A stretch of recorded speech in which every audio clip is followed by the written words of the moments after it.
Good morning all student. तो हमारी जो चर्चा समास पर चल रही थी उस चर्चा को अब हम आगे बढ़ाते हैं। और हम देख रहे थे कर्मधारय समास के हमने दो भेदों को देखा, विशेषण विशेषण उपमान उपमेय। तो प्रथम हो गया, सेकंड है उपमान उपमेय।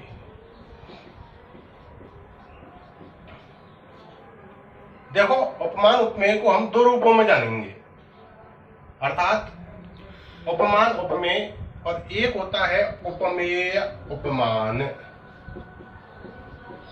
अंतर है तो केवल इतना सा है, कहीं पर उपमान प्रथम होगा तो कहीं पर उपमान द्वितीय होगा, कहीं पर उपमेय प्रथम होगा तो कहीं पर उपमेय द्वितीय होगा। बस केवल इतना सा अंतर है, लेकिन इस अंतर को हम बारीकी से और निकालते हैं। उपमान और उपमेय में अंतर है क्या? उपमान अर्थात जिससे और उपमेय अर्थात जिसकी। जिससे आप तुलना करोगे वह उपमान होगा और आप जिसकी तुलना करोगे वह उपमेय होगा। प्रथम अंतर उपमान और उपमेय का ये आता है। द्वितीय जो अंतर आता है वो आता है कि उपमान जो होता है वह लोक प्रसिद्ध होगा, अर्थात जिसे सभी लोग जानते हैं, लेकिन जो उपमेय होगा वह व्यावहारिक होगा। कैसा होगा? व्यावहारिक होगा, लोक प्रसिद्ध नहीं होगा, सामान्य होगा।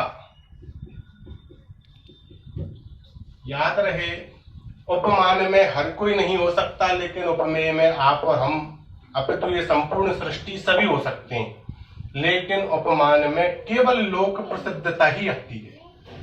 कैसे आती है वो भी हम देखेंगे। तो उपमान लोक प्रसिद्ध है, उपमेय सामान्य है अथवा व्यावहारिक है।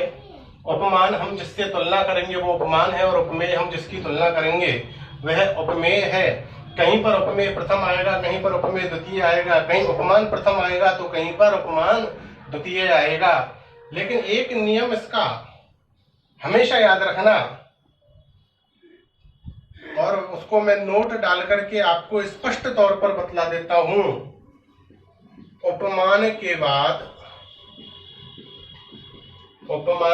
बाद सदैव कंपलसरी नेसेसरी है ये नियम, एव का प्रयोग किया जाता है। एव का प्रयोग किया जाता है। उपमान के बाद हमेशा उपमान के बाद, अगर उपमान प्रथम है तो इसके ठीक बाद, अगर उपमान द्वितीय है तो उसके ठीक बाद। लेकिन याद रहे कि एव केवल और केवल उपमान के बाद में प्रयुक्त किया जाएगा। दोनों के मध्य समान विभक्तियों का नियम, चूंकि हम कर्मधारय समास के अंतर्गत पढ़ रहे हैं तो दोनों के साथ में समान विभक्तियों का प्रयोग किया जाएगा। अब हम दोनों के उदाहरण देखते हैं, कैसे उपमान उपमेय या कैसे उपमेय और उपमान। बस आपको ये ध्यान रखना है, यदि एव मध्य में आ जाए, एक पद और एक पद, प्रथम पद द्वितीय पद, और यहां अगर एव आ जाए, क्या आ जाए? एव, तो उसे हम उपमान उपमेय समास के नाम से जानते हैं। उपमान उपमेय कर्मधारय समास के नाम से जानेंगे। और अगर प्रथम पद द्वितीय पद और उसके बाद अगर एव आता है तो ऐसे समास को हम उपमेय उपमान कर्मधारय समास के नाम से जानते हैं। मध्य में एव अगर आएगा तो उपमान उपमेय, क्योंकि उपमान के ठीक बाद आ रहा है तो उपमान प्रथम है। और अगर एव अंत में आएगा तो उपमेय उपमान, अर्थात उपमान अंत में है तो उसके ठीक बाद में। तो दोनों समासों के अंतर्गत ये अंतर हुआ। अब हम एक एक उदाहरण को इसके नियम पर हटा करके देखते हैं। देखो, इसका एक बार स्क्रीनशॉट ले लो।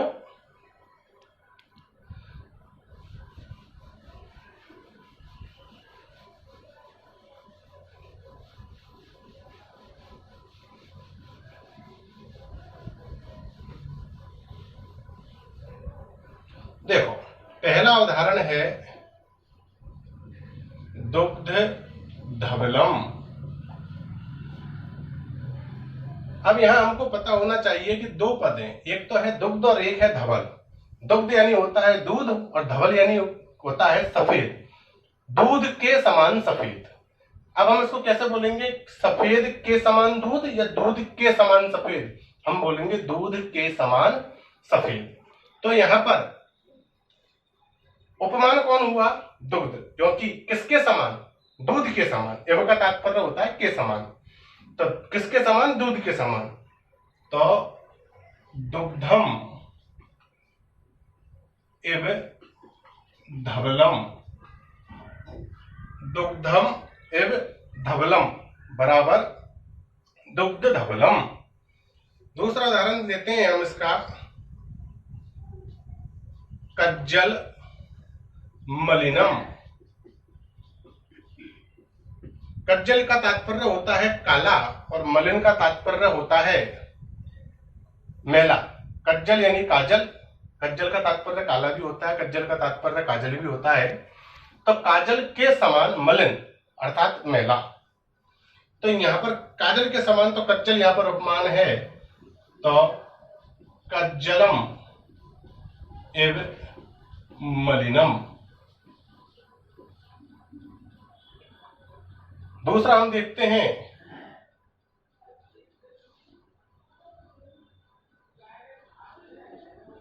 शैलोन्नतः। शैल यानी पर्वत और उन्नत यानी ऊंचा, उठा हुआ, ऊपर की ओर गया हुआ, तो पर्वत के समान उन्नत, किसके समान, पर्वत, तो शैलः एव उन्नतः। यहां पर एक बात ध्यान देने योग्य है कि यदि आपको कहीं पर आपकी पाठ्य पुस्तक में या आप कहीं पर भी ऐसा देखें कि शैल के बाद आपको विसर्ग नजर नहीं आए, तो याद रहे कि यहाँ विसर्ग संधि लोप का नियम कार्य भी करता है। अगर शैल इसके बाद में अगर विसर्ग को हटा दिया जाए तो हमें भ्रमित नहीं होना है, तब भी हमारा सही है, क्योंकि विसर्ग लोप संधि के आधार पर यहाँ विसर्ग का लोप हो जाता है। और यदि हम उस संधि का नियम नहीं लगाना चाहें तो हमारा यह भी राइट रहता। दोनों ही स्थितियों में हमको भ्रमित नहीं होना है। शैलः एव उन्नतः और शैल एव उन्नतः हमें पता होना चाहिए। नेक्स्ट देखें अपन, विद्युत चंचला। विद्युत यानी बिजली और चंचला यानी चंचल, लेकिन आपको पता होना चाहिए चंचला स्त्रीत्व के विषय में बात कर रहा है, क्योंकि चंचल होता है पुरुष और चंचला यानी होती है स्त्री। तो विद्युत इव, विद्युत इव चंचला, अगर यहां पर जसत्र संधि का नियम लगाते हैं तो विद्युद्दिव बन जाता है। क्या बन जाता है, विद्युद्दिव चंचला, विद्युत के समान चंचल, यह भी राइट है अगर जसत्र संधि का नियम यहां पर हम लगाएंगे, क्योंकि झलाम जशवंते, यदि झल के परे अश हो तो झल के स्थान पर जश हो जाता है, ऐसा हम संधियों में पढ़ेंगे। आगे हम देखते हैं, हंस गदगदा। गदगदा, इससे भी हम स्त्रीत्व का भान कर रहे हैं, तो अर्थात हंस का मतलब यहाँ हंस नहीं है। अगर गदगदा स्त्री इधर आ रही है तो यहाँ पर हंसी आएगा। क्या आएगा, हंसी। तो हंसी एव गदगदा, और यहां पर हम अके सवर्ण दीर्घ जो मैं आपको पढ़ा चुका हूं सूत्र के आधार पर, ई और ई मिलकर बड़ी हंसीव गदगदा, ऐसा भी हमें प्राप्त होता है, हंसीव गदगदा। आगे देखें अपन, मृग चपला। चपला वो स्त्रीत्व के विषय की बात कर रहा है, तो यहां पर मृग ने आकर के मृगी आएगा, तो मृगी एव चपला, या हम इसको अके सवर्ण दीर्घ सूत्र के अनुसार मृगीव चपला। आगे हम देखते हैं, तड़ित पिशंगी। विद्युत के समान पिशंगी पीली, विद्युत के समान तड़ित यानी विद्युत, पिशंगी तड़ित पिशंगी। तड़ित इव पिशंगी, विद्युत के समान पीली। ये सारे उदाहरण हम देख रहे हैं उपमान उपमेय। क्यों? सबके साथ में हम जो देख पा रहे हैं वो इव मध्य में आ रहा है, लेकिन अंत में जाए, जैसे कि हम कहें नरसिंह, तो अब यहां हम कहेंगे कि नर यानी मनुष्य, आदमी, मानव, पुरुष, सिंह शेर के समान। किसके समान? शेर के समान।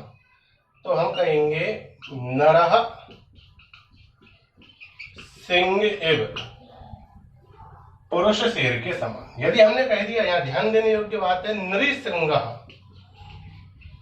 तो ध्यान दें, यदि नरसिंह आता है तो नर का नर ही रहेगा, लेकिन अगर नृ आ जाए, री नृ आए, तो नृ को हमको ना करना होता है, ना सिंह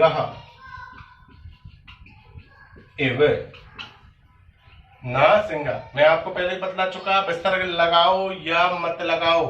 अगर लगाते हो तो विसर्ग लोप संधि का नियम नहीं लगेगा, अर्थात आप उसे नहीं लगा रहे हो, और अगर आप विसर्ग हटाते हो तो विसर्ग लोप संधि का नियम आप लगा रहे हो। इसी की तरह यदि हम कहें पुरुषर्षभः, पुरुषः ऋषभः इव, पुरुष ऋषभ के समान।